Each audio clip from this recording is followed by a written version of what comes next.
Un journal que nous démarrons par les activités du président de la République, Félix-Antoine Tshisekedi Tshilombo. Sachez que le Parlement européen s'implique dans les efforts de restauration de la paix durable dans la partie est de la République démocratique du Congo.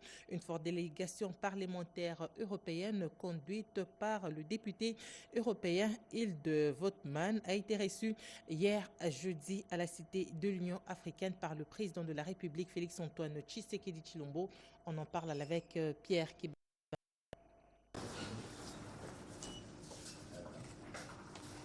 Exprimer toute la solidarité et soutien à la République démocratique du Congo, victime de la crise sécuritaire et humanitaire suite à l'agression du Rwanda AFC M23 dans l'est de la RDC.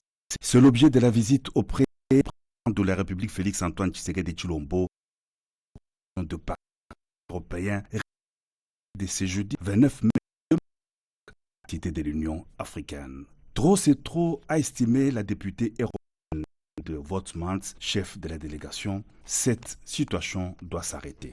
C'était une rencontre très chaleureuse, mais ici venu avec cette délégation très forte du Parlement européen. En partie de différents pays pour donner un message très clair et fort. On est à vos côtés de la part de l'Europe. Parce qu'on regarde vraiment la situation humanitaire. On veut vraiment donner notre soutien au peuple congolais. On a parlé des défis, on a vraiment parlé de l'aide que l'Europe peut faire pour le peuple congolais. On a parlé des femmes violées, les violences sexuelles comme arme de guerre, que ça doit s'arrêter. On est 2025. Chaque 4 minutes, une femme est violée. On veut vraiment mettre ça comme sujet important, qu'on est là pour soutenir les femmes. L'Europe est à leur côté avec des projets pour leur soutenir. On a bien sûr aussi parlé des différents processus de paix et le rôle que l'Europe peut jouer, parce que vous savez très bien que l'Europe a voté une résolution très forte, à presque l'unanimité, pour vraiment condamner l'agression par la M23 soutenue par le Rwanda au Parlement européen. On était un des premiers à vraiment déclarer ça et pour dire que cette atrocité doit s'arrêter. Alors l'Europe est aussi ici pour dire qu'on veut jouer un rôle, qu'on peut aider dans le processus de paix parce qu'on cherche un paix durable pour le pays. Ça fait 30 ans que le peuple souffre d'une guerre et on veut vraiment donner ce message. On veut parce que l'Europe et le Congo, c'est des continents avec des valeurs communes. Présent à la rencontre de la délégation du Parlement européen avec le chef de l'État, le président du Sénat Jean-Michel Sama Lukonde avait invité lors de sa mission à Paris et Bruxelles cette délégation conduite par la députée européenne Hilde Votmans, coprésidente du Parlement Afrique-Europe, à venir s'imprégner des réalités profondes de la RDC en proie à l'agression et à des conflits armés depuis 3 décennies. Toujours à la Cité de l'Union africaine, le ministre congolais de l'Intérieur, Zéphirin Mbolu, était porteur d'un message du président Denis Sassou Nguesso au président de la République, Félix-Antoine Tshisekedi Tshilombo. Le chef de l'État a eu aussi des entretiens avec l'ambassadeur de l'Italie en RDC, Kibambe Somoïssa, une fois de plus. Comment ça va? Moins de 5 minutes à vol d'oiseau permettent de relier Kinshasa et Brazzaville, les deux capitales les plus rapprochées du monde, et de consolider les liens de fraternité et de bon voisinage entre les populations riveraines de ces deux villes, séparées par les majestueux fleuves Congo. C'est à l'image de cette fraternité que Raymond Zéphirin Mbolu, ministre de l'Intérieur et la décentralisation de la République du Congo, a été reçu à la Cité de l'Union africaine ce jeudi 29 mai par le président de la République Félix Antoine Tshisekedi Tshilombo. Il était porteur des messages du président Denis Sassou Nguesso à son homologue de la RDC. Ça renforce beaucoup plus aussi dans le cadre du bon voisinage. Vous savez, nous sommes deux pays frères avec 1550 km de frontières. Nous parlons les mêmes langues tout le long de la frontière. Donc, c'est pour consolider surtout nos liens. On aime un peu. Un autre émissaire reçu par le président de la République Félix-Antoine Tshisekedi Tshilombo, c'est l'ambassadeur d'Italie à RDC Dino Sorrentino. Le diplomate italien est venu remettre au chef de l'État une invitation du Conseil des ministres du gouvernement italien à participer à un événement impliquant l'Union européenne et l'Italie dans les secteurs de l'économie. J'ai présenté officiellement l'invitation de la présidente du Conseil des ministres d'Italie, Mme Giorgia Meloni, à participer à un événement qui se tiendra à Rome le 22 juin. C'est un événement conjoint entre le gouvernement d'Italie, au côté économique, bien sûr, sur le plan matériel, et l'Union européenne, avec Mme von der Leyen. Et j'ai présenté à M. le Président la lettre officielle d'invitation. J'espère que le président peut nous honorer d'être à Rome dans ce jour-là. C'est un projet qui, j'espère, va diriger vers l'Afrique, le continent africain, dans les prochains 2 ans, 150 milliards d'euros. Et dans ces terres qui sont stratégiques pour la RDC, on parle de l'agriculture, on parle de la connectivité physique et numérique, la formation, sont tous secteurs qui sont stratégiques pour la RDC. Le diplomate italien a souhaité la participation de la RDC au plus haut niveau de l'État à cette rencontre. La présence du président de la République sera un honneur, a dit l'ambassadeur Dino Sorrentino. Sachez pendant ce temps que l'Assemblée nationale a franchi un nouveau cap hier jeudi 29 mai 2025 dans l'affaire de tentative de détournement des deniers publics qui nécessite l'audition du ministre d'État de la Justice Constant Mutamba à l'issue d'un débat où les députés nationaux ont adopté le rapport de la commission spéciale saisie sur le réquisitoire du procureur général. On en parle avec Annie Balaka.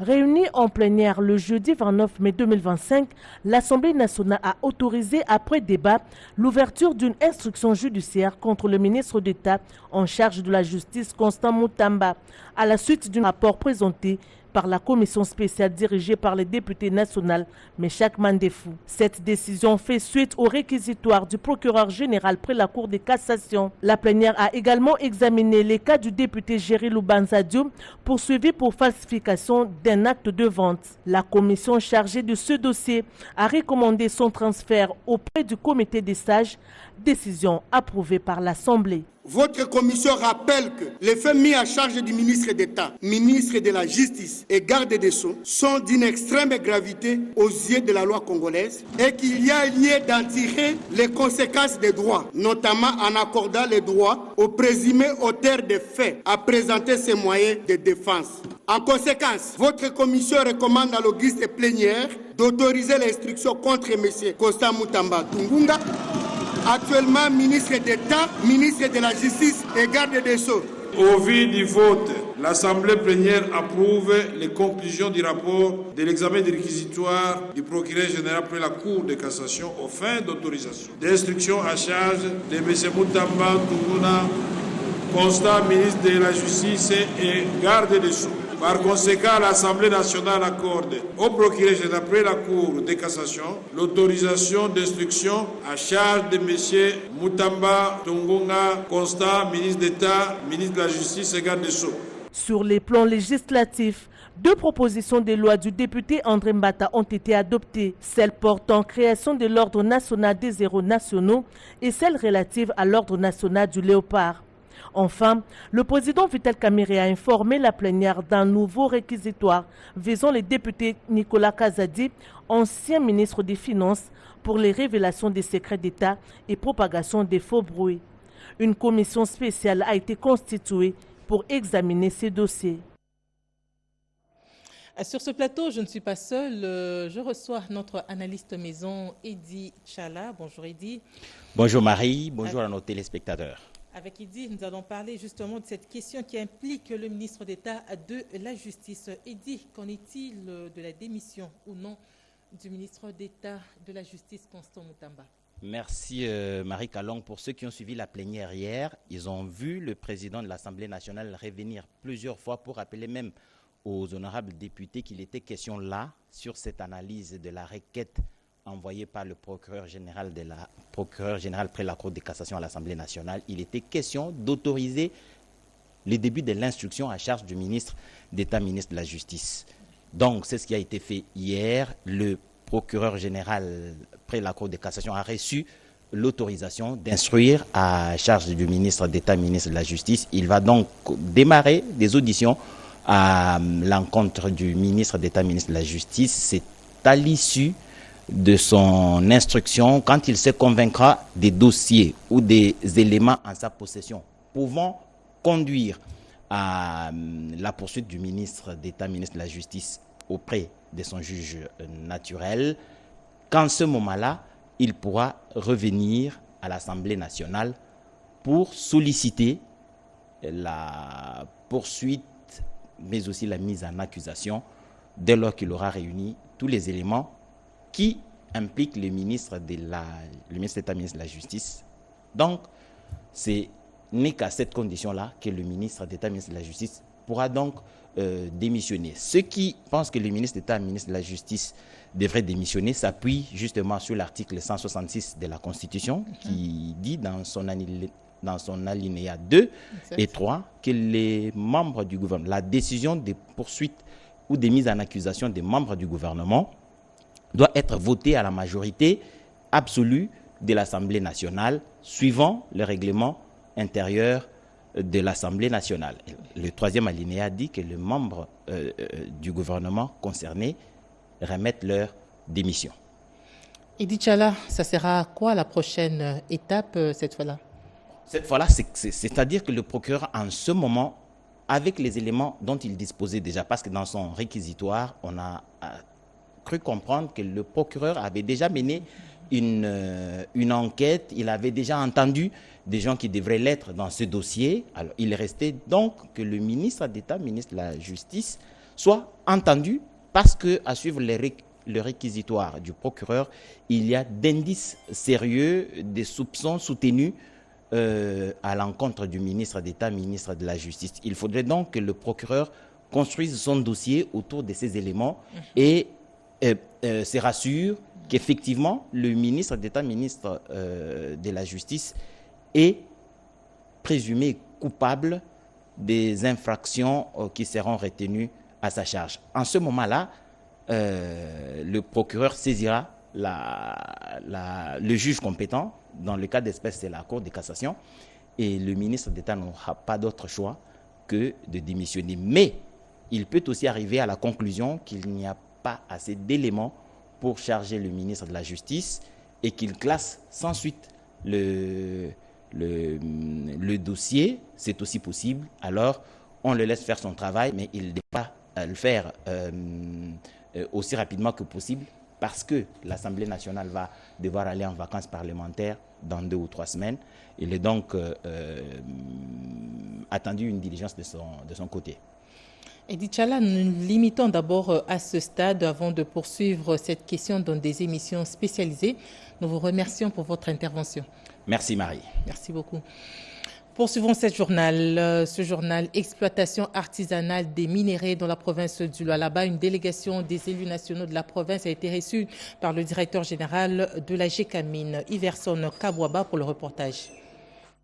Reçue en audience par le directeur général de la GECAMIN, la délégation des députés nationaux élus du Lualaba est en mission officielle à la GECAMIN. L'objectif de cette mission est de recueillir les éléments d'information sur la qualification et la validation de certains sites de droits miniers de la GECAMIN en zone d'exploitation artisanale d'une part et d'autre part la problématique du paiement des indemnités des agents de la GECAMIN déversées en l'entreprise KCC, ainsi que la problématique du faible traitement des salaires des personnels et une éventuelle mise en congé technique sous prétexte d'une absence de production. C'est une tâche lourde que s'impose compose la commission environnement et ressources naturelles de l'Assemblée nationale afin de recevoir des éclaircissements auprès du directeur général de la GECAMIN. Aujourd'hui, les minéraux, les cobalt et les cuivres est au centre de plusieurs enjeux. Nous avons constaté depuis un temps, beaucoup plus au Lualaba, dans les différentes grandes cités, notamment la ville de Kolwezi, la cité de Fungurume, une certaine insécurité, non seulement l'insécurité, mais le soulèvement également de cette catégorie, c'est-à-dire des creuseurs. Ils se soulèvent pourquoi? Tout simplement parce qu'il manque un espace ou des espaces à exploiter. L'exploitation artisanale est réglementée. Depuis très longtemps, ces jeunes devraient être encadrés. C'est à ce titre-là que nous avons cherché à rencontrer le directeur général de la GECAMIN pour qu'il dise que la politique pour que cette catégorie de la population soit bien encadrée. Notons que les échanges se sont déroulés dans un climat de paix et de compréhension sur les différents sujets évoqués au profit de la GECAMIN. Le vice-premier du plan Guilain Nyembo a donné le coup d'envoi de la vulgarisation du plan national de développement stratégique de la RDC et des assises qui visent à garantir l'appropriation de cette structure présidentielle, nous dit Peggy Mukunda. Après son adoption en Conseil de ministres, le plan national stratégique de développement PNSD 2024-2028 entre dans sa phase de vulgarisation. Cet outil programmatique constitue désormais le cadre unique de référence pour toutes les politiques économiques, sectorielles et de développement de la RDC. Pendant 2 jours, les participants à ces assises, experts de l'administration publique, partenaires techniques et financiers, ainsi que d'autres parties prenantes ont présenté la version finale des PNSD 2024-2028. L'élaboration du PNSD 2024-2028 constitue une étape déterminante dans la mise en œuvre de la vision nationale d'émergence qui ambitionne de faire de notre pays une nation émergente, industrialisée, à économie diversifiée et inclusive, créant des opportunités équitables pour toutes ces filles et tous ces fils au dit horizon.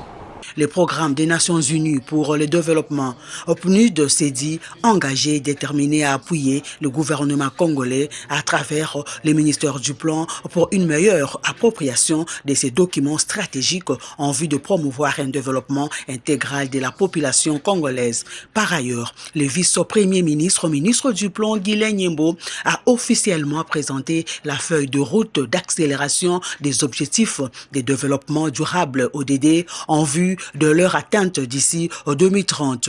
Un outil qui définit des actions clés et des priorités stratégiques du gouvernement congolais avec pour objectif de promouvoir une gouvernance efficace, identifier les principaux obstacles au progrès vers les ODD et hiérarchiser des interventions spécifiques et complémentaires. Nous sommes engagés à appuyer le gouvernement congolais pour la mise en œuvre de ces feuilles de route et pour son opérationnalisation, a martelé Bruno Lemarquis, représentant résident du système des Nations Unies. Un nouveau lot de matériel informatique pour les facultés des sciences appliquées et autres a été remis par la société Step Power en vue de renforcer les capacités des étudiants en intelligence artificielle. C'était en présence du recteur de cette alma mater, Anastasie Doumbou, pour les détails. L'université protestante au Congo a un nouveau centre informatique dénommé STEM Power, fruit du partenariat entre l'UPC et la société STEM Power pour valoriser et accroître les connaissances des étudiants congolais dans le système numérique. C'est dans des matériels poursuit le but de promouvoir les programmes STEM dans les facultés des sciences techniques, ingénierie et mathématiques. Le recteur de l'UPC exprime sa reconnaissance à leur égard pour ces gestes. Nous avons reçu plus de 30 ordinateurs et d'autres matériels informatiques pour l'avancement de la recherche, de la science. Vous savez qu'à l'Université protestante du Congo, comme dans tous les établissements d'enseignement supérieur universitaire, il y a la mission des universités. Depuis les états généraux, on commence d'abord par la recherche, ce n'est pas par la formation. La recherche, la formation et les services qu'il faut rendre à la société. Ce partenariat scellé aboutira aux résultats positifs avec des créations de génie en RDC, a souligné le directeur général de STEM Power. Je sais et je suis convaincu qu'on aura des scientifiques qui vont sortir après les formations de ce centre. 4 universités bénéficiaires, des laboratoires informatiques notamment à Goma, Bukavu, Bunia et Kinshasa. Une visite guidée des différents locaux des laboratoires informatiques a sanctionné cette manifestation. Où en sommes-nous avec les travaux de construction du barrage hydroélectrique de Katende? Eh bien, une délégation gouvernementale conduite par le ministre de Mines a fait une descente sur le terrain. Regardez. Ces projets stratégiques suspendus depuis 2016 et relancés avec l'arrivée progressive des équipements sur les sites, dont 5 trains déjà réceptionnés. C'est à marge de la mission d'itinérance de la Première ministre Judith Suminwa que cette relance stratégique a été concrétisée, traduisant ainsi la volonté du gouvernement de redonner vie à ces projets prioritaires. Malgré les inondations causées par l'arrivée à Louloa, des opérations de pompage sont en cours et dureront environ 2 mois pour permettre la reprise complète des travaux de génie civil. Parallèlement, les équipements existants sont remis en état et les installations de dérivation sécurisées. Le ministre de Mines, Kizito Pakabomba Kapinga Mouloumé, à travers le FOMIN, contribue au financement de ces projets vitaux pour les Kassai centrales et pour l'ensemble du pays. Ce que nous voyons donc, les choses concrètes, c'est bien effectivement que les équipements arrivent. C'est que les équipements qui étaient déjà sur site aussi sont en train d'être remis en état. On voit des pompes, des groupes générateurs qui sont en train d'être mis en état, mais également on a colmaté toutes les brèches qu'il y avait qui faisaient que de l'eau envahissait le site, en fait tout le canal de détournement pour alimenter la salle des machines. Donc maintenant toute cette eau sera pompée et ainsi les travaux vont pouvoir reprendre de plus belle allure. Une attention particulière sera portée au suivi, à la transparence et à l'efficacité dans l'exécution. Et puis, le ministre de l'Emploi, Travail et Prévoyance sociale, Ephraim Akwakwa, a échangé avec le représentant pays de l'Organisation internationale du travail sur les préparatifs du sommet sur le travail. Un sommet qui se tiendra à Genève, en Suisse, nous dit Chimène Dondo.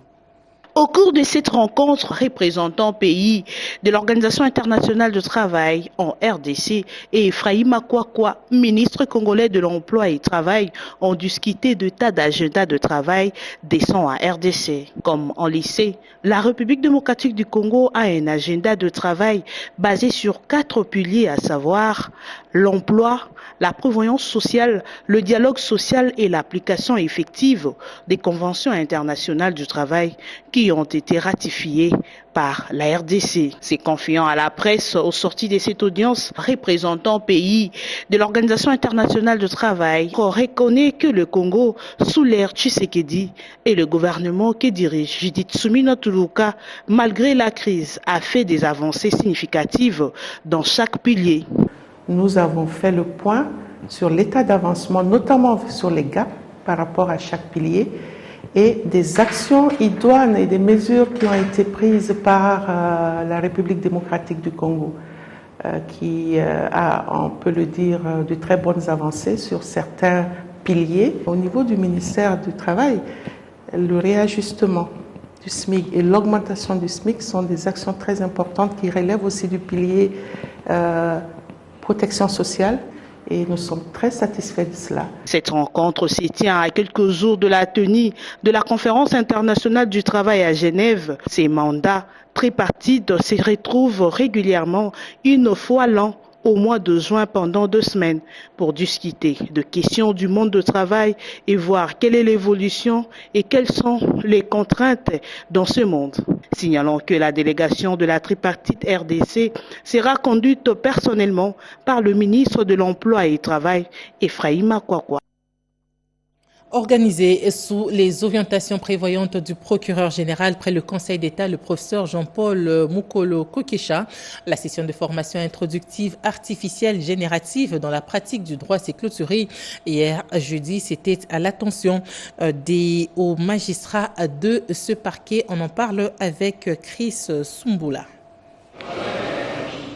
Contexte institutionnel et approfondissement. Dans le concret, 2 sessions se sont dégagées. D'abord, celle qui concernait l'éthique, le cadre légal et les responsabilités du magistrat. Ensuite, la mise en œuvre contextualisée dans le parquet général. Ces magistrats ont pu passer par des cas pratiques et des discussions collectives. Ils livrent leurs impressions à l'issue de cette session. Je tiens à remercier Monsieur le procureur général auprès du Conseil d'État, Jean-Paul Mukolo Kokesha. Cette formation a permis à ce que nous puissions acquérir les fondamentaux de l'intelligence artificielle, son fondement de base, l'utilisation de certains outils qui va sûrement nous aider, n'est-ce pas, dans l'exercice de nos tâches quotidiennes. Le dernier exercice a consisté à générer un réquisitoire sur une infraction de détournement conformément à la législation congolaise. Et lorsque nous avons appliqué avec les outils qui nous ont été donnés, on a réussi à obtenir correctement et clairement des réquisitoires qu'on avait demandés. Ferdinand Djaérombe Vaweka revient sur les principaux axes abordés lors de cette session de formation. Essentiellement, on a posé les fondamentaux des IA en passant de la définition pour que les hauts magistrats se sentent à l'aise avec les outils d'IA qui existent et dont la plupart ne connaissaient pas l'existence. Mais maintenant, tous sont sensibilisés, non seulement à l'existence, mais aussi à la manipulation correcte de ces outils-là. Le résultat attendu, c'est vraiment l'efficacité dans leur travail. C'est pour diminuer leur charge de travail et travailler beaucoup plus vite, avec beaucoup de précision. Cette formation était véritablement une immense opportunité pour ces hauts magistrats du parquet général près le Conseil d'État de moderniser leur approche fonctionnelle en s'adaptant à l'évolution fulgurante des nouvelles technologies de l'information et de la communication. Culturelle en RDC. Ce sujet était au centre des débats entre les experts du secteur de la culture et l'UNESCO. La RDC détenant une diversité culturelle, notamment dans la rumba congolaise, déclarée à patrimoine immatériel de l'UNESCO. C'est un reportage signé Christine Lenzo. La RDC, vaste pays au cœur de l'Afrique, possède une diversité culturelle exceptionnelle, incarnée notamment par la rumba congolaise, reconnue par l'UNESCO comme patrimoine culturel immatériel de l'humanité. Témoignage soulevé lors de ces séminaires d'appui à la gouvernance de la culture en RDC qui se tient au Musée national. Cette reconnaissance internationale, selon les organisateurs, souligne l'importance de préserver, promouvoir et transmettre ce patrimoine aux générations futures. C'est ce qui explique la tenue de ces séminaires qui s'inscrit dans une dynamique de renforcement des politiques culturelles nationales et de valorisation du riche patrimoine congolais. La RDC est un pays riche culturellement. Il y a un potentiel économique lié au secteur culture et il faut vraiment travailler davantage pour pleinement profiter du grand potentiel culturel de la RDC. Et donc c'est dans ce contexte que nous sommes là pour parler, bien sûr, entre autres, de ces conventions qui ont déjà été ratifiées par la République démocratique du Congo. Selon les différents orateurs, le gouvernement congolais, à travers le ministère de la Culture, Arts et Patrimoine, déploie des efforts pour mettre en place une politique publique ambitieuse, construire des infrastructures modernes, aussi de réformer les établissements culturels publics dans le souci de créer un environnement propice à l'épanouissement des artistes, à la professionnalisation des métiers culturels et à la participation active des citoyens à la vie culturelle. C'est du 26 au 30 mai 2025 que ces experts vont travailler dans ces séminaires avec l'appui de l'UNESCO RDC.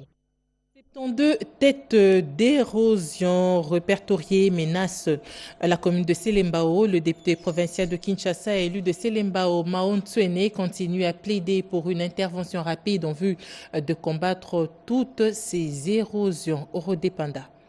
Ces maisons qui s'écroulent l'une après l'autre avec progression vertigineuse de ces érosions dans la commune de Selembao laissent derrière pleurs et désolation dans la vie de la population. Il a fallu une petite intervention pour stopper cette érosion à 1 cm d'entrée en action. Cela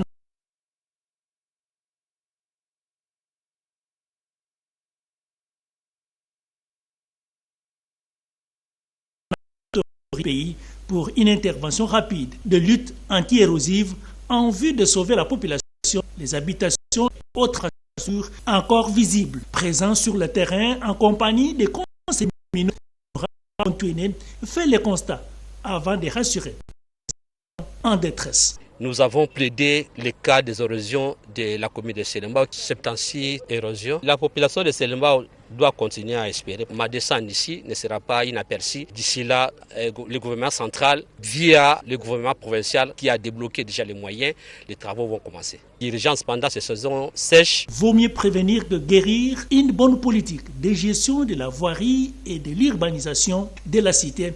C'est la meilleure voie de solution pour éviter à la ville de Kinshasa tous ces... La sécurité et le développement riment ensemble. Telle est l'approche adoptée par le gouverneur militaire Luboyan Kachama dans la restauration de l'autorité de l'État dans cette période de l'état de siège. L'entreprise de construction Safricas contribue à la modernisation de la ville de Bunia en Ituri. Regardez. Chaque jour qui passe, l'Ituri continue son développement sous l'administration militaire. À ce jour, plus de 10 km de la voirie urbaine de Bunia sont déjà asphaltés par l'entreprise Safricas sur les 13,5 km ayant été attribués à cette maison de construction, incluant ainsi plusieurs axes. Selon Olivier Moussikando, responsable de Safricas en Ituri, tout en donnant un aperçu sur les chantiers, ces derniers se félicitent des avancées. Nous sommes partis du rond-point Sonas. Nous sommes partis du rond-point Sonas pour Roban, deuxième rue Ituri. Et nous avons pris le rond-point du marché. Nous sommes allés vers le pont Kirikou. Et nous sommes revenus encore au rond-point Sonas pour passer par la prison et aller vers l'hôpital général, en passant par Kapa. Et là, nous attaquons Kassavubu et aussi les boucles de gouvernorat que nous avons déjà réalisées. Voilà, donc à ce jour, ce qui nous reste, c'est juste cette tronçon Kassavubu est terminée. Va se terminer et continuer.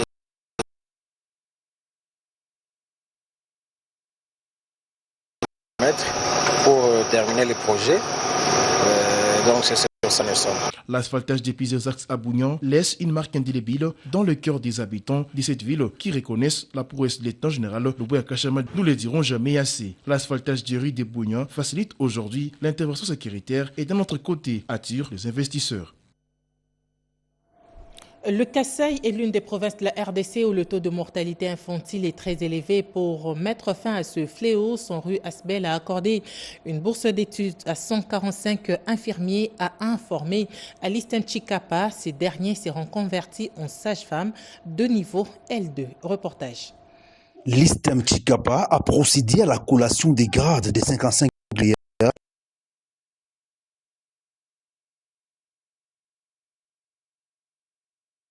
niveau LD dans le cadre du projet Bomoy implémenté par Sanro Asbel avec l'appui financier de l'agence suédoise de développement international ASDI. Davis Kabongo est project manager de Sanro Asbel. Cette initiative a pour objectif de doter des établissements de soins de santé, de services de soins de santé, en personnel qualifié et capable d'offrir de soins de qualité en santé reproductive de la mère, du nouveau-né, de l'adolescent et de l'enfant, en sigle SR-MEDEA. Professeur Dr Bosco Chitengi est DG de l'Istem Chikapa. Ils ont été formés pendant 18 mois et ils ont eu un stage spécial de 6 mois. Donc ils sont sincèrement experts, bien formés, nous avons confiance en eux. Nous pensons qu'ils peuvent rendre service à la province tout entière et pourquoi pas à la République du Congo. Je demande à la population du Kasaï d'applaudir pour Sari Bomoy. La cérémonie a été clôturée par la ministre provinciale de la Santé, Odette Nkama Mukama. Au nom de son Excellence, Monsieur le gouverneur des provinces, je déclare close la cérémonie de la collation des grades académiques des sages-femmes 3e cohorte de l'Istem Chikapa. Je dis et je vous remercie. Après avoir visité le camp de déplacés de guerre de Bunia-Onituri, Jeannette Longa Misomba, députée provinciale, invite la population à s'unir autour du chef de l'État pour lutter pour l'intégrité territoriale. C'est un reportage de Gédéon Kabamba. Comprendre la vie dans le Congo profond, essayer de réconforter les autres,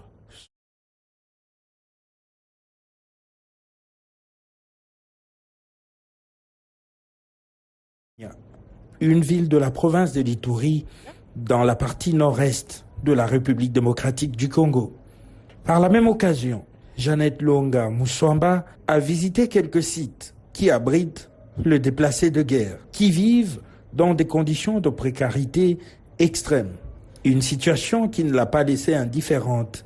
Elle exhorte les Congolais à s'unir autour des efforts inlassables du chef de l'État, Félix-Antoine Tshisekedi Tshilombo, afin de sauvegarder l'intégrité territoriale, mais aussi pacifier la partie est de la RDC, bouter l'ennemi dehors. La gouverneure honoraire du Kasaï oriental salue les différents travaux en cours d'exécution sur la ville de Bunia, sous l'égide du gouverneur général Johnny Luboya Kachama. C'est le cas de routes en construction, quelques ponts érigés. À en croire Jeannette Longa Misomba, le Congo n'est pas seulement Kinshasa ou encore les provinces calmes. Il faut aller aussi dans le Congo profond pour voir comment vivent les autres citoyens en cette période où la RDC est victime d'une guerre d'agression que lui inflige le Rwanda et ses suppléants du M23.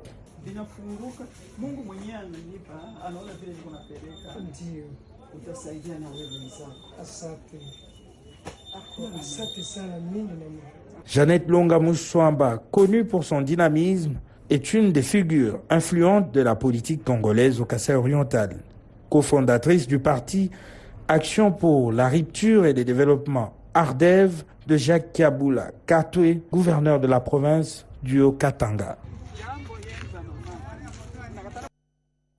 À l'Assemblée provinciale de la Lomami, Hippolyte Kabangumbula remplace Augustin Malangunjibou au poste de vice-président. C'était à l'issue de l'élection et installation du nouveau vice-président de cet organe délibérant. Reportage. Retenu comme candidat unique à ces postes par le bureau dirigé par l'honorable président Patrick Kilolongoyi, le candidat Hippolyte Kabangumbula a présenté son discours campagne devant 26 députés provinciaux présents dans la salle. Sur 26 votants, après dépouillement, le nouveau vice-président de cet organe délibérant, Hippolyte Kabangumbula, a été voté à l'unanimité avec un suffrage de 24 voix pour sur 26 et 2 bulletins blancs. Suite à ces résultats, il a été déclaré officiellement élu vice-président du bureau de la première institution de l'Omami par l'honorable président Patrick Kilolongoyi. Après son élection et son installation officielle, se confiant à la presse, Hippolyte Kabangumbula a rassuré son engagement de travailler dans la loyauté et dans le respect des textes légaux qui régissent cette institution, tout en privilégiant les intérêts de la population qui est le souverain primaire. C'est un sentiment d'humilité, de responsabilité et d'engagement dans les missions qui me sont confiées dans notre règlement intérieur à l'article 31, d'accompagner le président dans ce cours de tâches en vue d'arriver à répondre aux besoins de la population qui nous a mandatés aujourd'hui à l'Assemblée provinciale. Une responsabilité parce que je veux me mettre en évidence désormais. Je ne saurais pas faire ce que je voudrais, mais je ferai ce que la majorité voudra. Signalons que Hippolyte Kabangumbula remplace à ce poste du vice-président de l'Assemblée provinciale de l'Omami, l'honorable Augustin Malangunjibou, qui a été déchu par la majorité des députés provinciaux lors de la plénière du 5 mai 2025. Et pour terminer, sachez qu'une délégation du programme d'appui à la réforme de la police par P3, accompagnée de certains partenaires clés dans la mise en œuvre de ce programme, est arrivée à Mbandaka pour procéder à la fermeture officielle du bureau de par P3. Mimi Etaka pour le reportage. Cette délégation, qui est conduite par Madame Fatoumata Sira Diallo, représentante du Centre pour la gouvernance du secteur de la sécurité, DECAF, l'un de 3 organismes de mise en œuvre du programme PARP 3, est composée notamment du coordonnateur national du réseau pour la réforme du secteur des sécurités et la justice, Emmanuel Kabengele, du représentant du comité de suivi de la réforme de la police, Barthélémy Tapou, et du chargé de projet national DECAF PARP 3, Fulgence Mawissa. Aussitôt arrivée, cette délégation est allée présenter ses civilités auprès du gouverneur de province, Boloko Bolumbu Bobo. Au sortir de leur entretien avec l'autorité provinciale, la chef de la délégation livre l'objet de...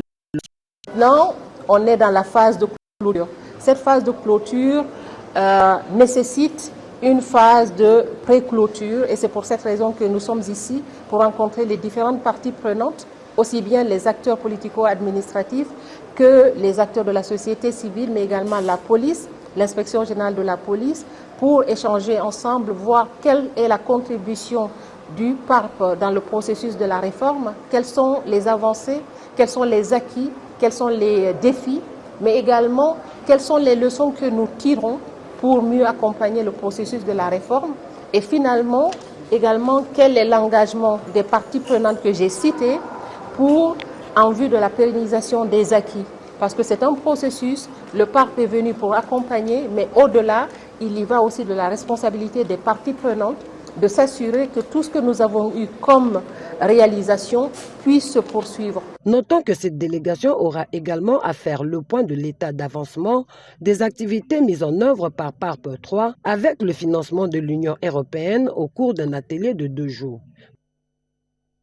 Ce journal est terminé. Au nom de Pécho Moubenga Kassongo, Patrick Bapuila Yamulamba, Yannick Yangumba, Julie Kaindo Nzengele, Bassosa Blandine Mangwao, sous la coordination de Angèle Mabiala-Landou, nous vous disons merci de nous avoir suivis. L'information continue sur nos antennes en français dans les 4 langues nationales. Excellente suite de programme. Au revoir.